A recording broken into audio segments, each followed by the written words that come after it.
Hello दोस्तों आज की वीडियो में हम बात करने वाले हैं कि अगर आप एसएससी जीडी की ट्रेनिंग को बीच में छोड़कर जाते हैं तो जो है कि क्या प्रोसेस होता है, क्या पनिशमेंट मिलता है। ठीक है, अगर आप जो है कि ट्रेनिंग से भागकर चले जाते हो या अगर आप रिजाइन देकर जाते हो तो जो है कि क्या पनिशमेंट होते हैं, कितने रिजाइन में पैसे भरने होते हैं, इन सब के बारे में जो है कि आज हम डिटेल बात करने वाले हैं। तो दोस्तों अगर चैनल पर नए हैं तो चैनल को सब्सक्राइब कर लें और वीडियो को लाइक शेयर करें।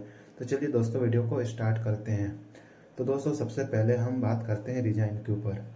ठीक है, अगर आप एसएससी जीडी की जॉब से रिजाइन देकर जाना चाहते हो तो जो है कि क्या प्रोसेस होता है, कितने पैसे भरने होते हैं, कब छोड़कर जाएंगे तो जो है कि पैसे नहीं भरने होते हैं, कितने दिनों के बाद जो है कि पैसे भरने होते हैं और कितने पैसे भरने होते हैं, इन सब पर जो है कि बात करते हैं।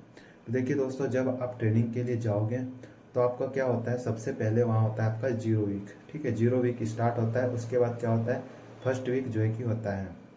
ठीक है, तो अगर आप 0 वीक के बाद जाते हो, ठीक है, अगर आप 0 वीक आपका जो जितने दिन का भी 0 वीक आपका होता है, अगर उस 0 वीक के अंदर आप जो है कि ट्रेनिंग को छोड़कर चले जाते हो, रिजाइन देकर चले जाते हो तो आपको 1 रुपये भी भरना नहीं पड़ता है। लेकिन अगर आप 0 वीक के 1 दिन बाद भी जाते हो, चाहे आप 1 महीना बाद जाओ या 2 महीना बाद जाओ, तो आपको जो है कि पैसे जो है कि भरने पड़ते हैं।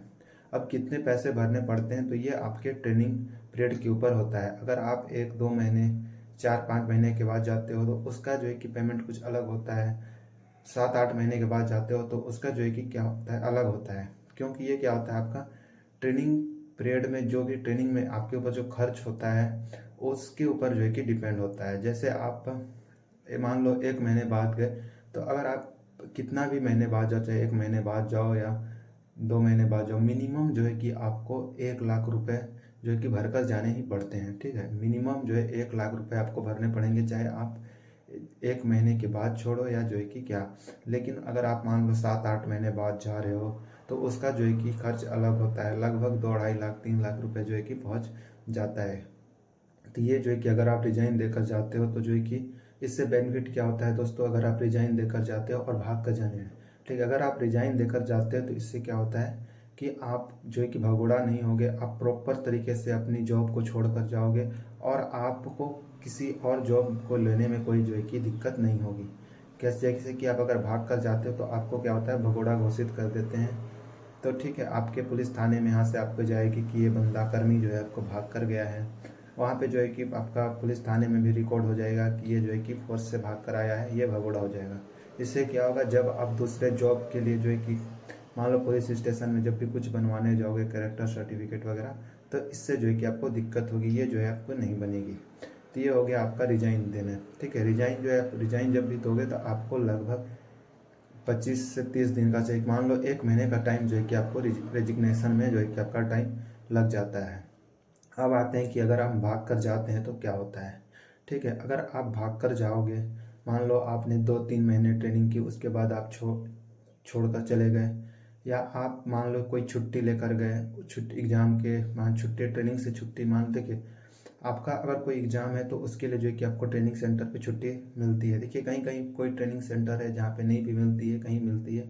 हम जहाँ ट्रेनिंग कर रहे थे वहाँ हमें जो भी बंदे जो भी एग्ज़ाम देना चाहते थे उसके लिए जो है कि आपको छुट्टी प्रॉपर दे जा रही थी। कई कुछ ट्रेनिंग सेंटर है वहाँ नहीं भी दी जाती। ये आपके ट्रेनिंग सेंटर के ऊपर डिपेंड है, वहाँ के जो डीआईजी हैं, जो भी आपके सीओ हैं, उसके ऊपर डिपेंड होता है कि वो छुट्टी दे रहे हैं या नहीं दे रहे हैं।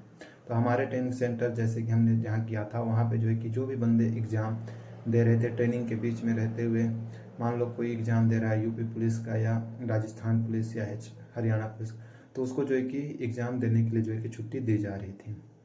अब जान लो, अगर आप भाग कर चले जाते हो तो आपको क्या होगा, आपको सबसे पहले यहाँ से आपको पुलिस थाने में आपकी रिपोर्ट भेजी जाएगी कि ये बंदा जो है कि भाग कर यहाँ से चला गया है। पुलिस थाने वाले जो है कि आपको घर में नोटिस भेजेंगे या पुलिस वाले आएंगे तो आपको पूछेंगे क्या है। तो यहाँ से क्या होता है, अगर आप 2-3 बार नोटिस आपको भेजा जाएगा, उसके बाद आप नहीं जाते हो तो आपको क्या किया जाएगा, आपको भगोड़ा घोषित कर दिया जाएगा।